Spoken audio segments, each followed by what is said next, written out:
So we're with 530 Darren Sheen. Darren, up to yellow. Yes. From yesterday, which is Sunday of the European weekend. Yes. Yep. People, you've kind of appeared on stock cars, and I like you because you've done loads of meetings, Shale, Tarmac, Bradford, Skegness, doesn't matter, and you're always smiling. Like every time I see you, you're smiling. Yeah, I suppose I wouldn't keep coming if I weren't, I guess. But yeah, no. I suppose once you get over the fact you're being knocked around the track and get used to that, it's a steep learning curve. Yeah. And so I suppose if we're still smiling, then it must be in me now. Yeah. You've made yellow, which is brilliant. Yeah. No, over the moon. To be fair, yeah, it's we haven't really got no racing background out like that. So what is your history then? So talk about when did you come into Formula One? Because I've seen you this year. Did you a bit last? Yeah, a little bit. I think August. No, I tell you what it was. The British. Yeah. Last when Finn Sargent won. Yeah. That's my first ever time out. Yeah. Like so, we did a swap and meet with Matt like you do, Yeah.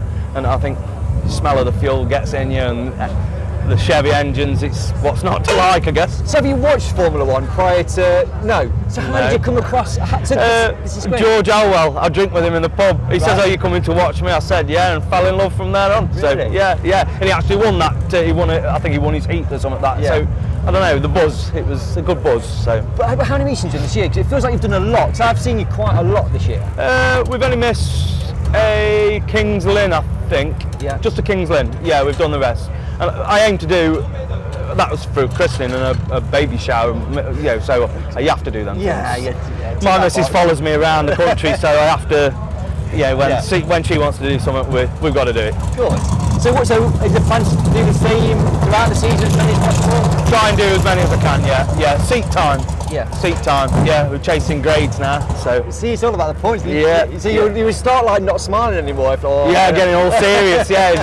Is it time to pack up then when you get that? Well, yeah. It's the fun, isn't it? Yeah. You come for the fun. If you're not enjoying it, what's the point? When I went to Matt's, I'm sure he said that car up there is Darren's, and I said to him, "Don't bother with it. Like use one of mine." Or so, is that right? Well, we just sort of like Matt said on his video, like it's the amount of money that goes into them. And I suppose why we're having all these smashes and bangs. It'd be pretty pointless to buy a brand new car and just trash it. Yeah. Fair play to Matt, like he'll let me use his, but he's getting something out of it, so it's not quite as bad for him. But to go and, I suppose, chuck 50 grand, 60 grand, whatever it is, at a brand spanking new car while I'm learning, it's pretty pointless, eh? So is the plan to go down that route of getting your own car eventually? Yes. Yeah. I think this year we'll have. For the new season, we'll have a shale car, second-hand shale car, and then we'll get him to. I was only talking to him this morning about building a brand new one, so yeah. Did he corner you? Is he like, right, you're yelling now, Darren? Yeah. What are we doing? This is getting serious. Team talking. Yeah. You know, he's a very good bloke, Matt. He's got a lot of time for Matt. He goes to the nth degree to try and help you, try and get you the best out of you, So. He could say no, you're not having no tyres and out on the car because you paid your money and that's it. But he'll put tyres on it when it needs it, and he tries with you. So it's nice. Yeah. Good. Yeah. Right. Thank you very much for your time. Good luck for the rest of the season, and and keep enjoying it. Yeah. Because I particularly enjoyed the last Bradford. You had a great, I think, consolation. Was it consolation? You were really good in that. Yeah. Then it come the final. You were like. You spun on that bend, you spun on that bend, you spun on that bend. I was like, but you kept going. It's just that the heavens opened a bit and greased it up, and it was just like Bambi on ice. I don't mind admitting it. I give up in the end. I thought I'm dizzy now. Enough's enough. But it's great though. But as a fan watching, you want people to do that, just to keep going. You got to learn, haven't you? Yeah. And the only way to learn is to crash, I guess. Matt didn't hear that. Thank you very much. No, thank you. Good to see it. Joe Booth, you've made Red Top, which is good. Happy?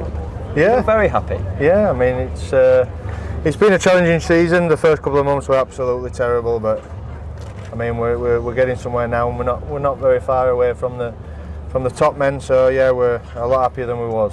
So we speak a lot, like not on camera, but just kind of at stock car meetings. Last year was pretty rubbish. Do you know what I mean? And then it kind of sort of season didn't end great, and then started this year, like you say. And all of a sudden it seems to have clicked, so what's changed?